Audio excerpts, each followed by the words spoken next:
In the mist-laced hills of eastern Kentucky, where fog clings to the valleys like a stubborn memory, there lies a story so chilling, so impossible, that even after 2 centuries, no one has fully explained it. This is not folklore. It's not a ghost tale passed down by campfire whispers. This was documented, witnessed, and recorded in the handwritten journal of a man of God. The year was 1834.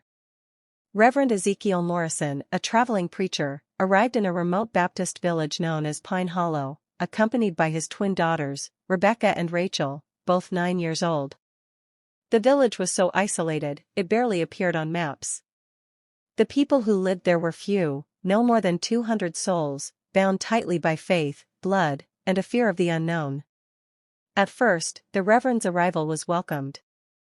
Visitors were rare, and spiritual guidance even rarer. But from the moment the twins stepped onto the worn floorboards of the church, something felt wrong. Pastor William Phillips, the local minister, later wrote in his personal journal, "The girls never spoke a word their first evening here. Yet their eyes, they held centuries. I've never seen such silence speak so loudly." It started the next morning. Without prompting, the twins began to speak, to the villagers, to the pastor, to one another. But what they spoke of chilled the bones of everyone present. They revealed secrets buried for decades. Described events that had taken place before they were born. They told of a missing child, gone 14 years, presumed dead, and described exactly where the body would be found. The village elders, skeptical but shaken, followed the directions. Behind the church, beneath an old oak tree, they dug. And there it was. The remains. Undisturbed for over a decade. From that moment on, no one in Pine Hollow slept soundly. The twins spoke of coming illnesses, accidents, deaths. Some happened within hours. Others took days. But every one of them came true. People began to avoid them, crossing the road to keep their distance. Mothers clutched their children closer. Some called them angels. Others whispered darker words, cursed, possessed, even demons in disguise. But it wasn't just predictions. They knew people, strangers. They told the midwife what happened to her sister who'd died in childbirth 20 years ago.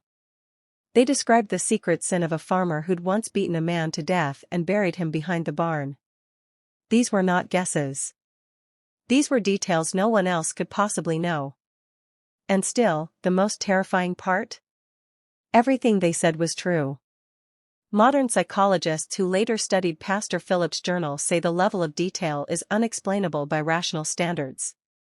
No mental condition, no known phenomenon, could explain how 2 9-year-old girls knew what they knew. 3 days passed. Then, on the final morning, the Morrison twins stood at the pulpit of the church.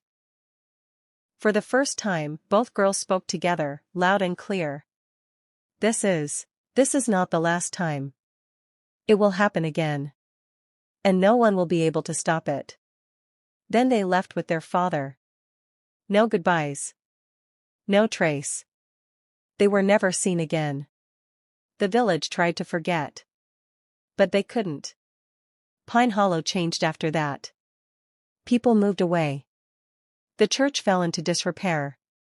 By the early 1900s, only a handful of homes remained. In 1987, during the demolition of the old church, a dusty leather-bound journal was discovered beneath the altar floorboards, the original journal of Pastor Phillips. His account, written in neat cursive, contained every detail you've just heard. Today, Pine Hollow no longer exists, not on maps, not in census records. It's become a ghost town. But in the surrounding areas, strange reports still surface. Hikers speak of seeing 2 little girls playing near where the church once stood. One reportedly asked a man, "Did you ever find your grandfather's watch?" The man later confirmed it had gone missing 50 years earlier. She even told him where to find it. And he did. So ask yourself this. What if human consciousness isn't limited to time? What if some minds are born untethered, able to see past, present, and future as one? The Morrison twins left behind more than a mystery. They left behind a question we may never answer.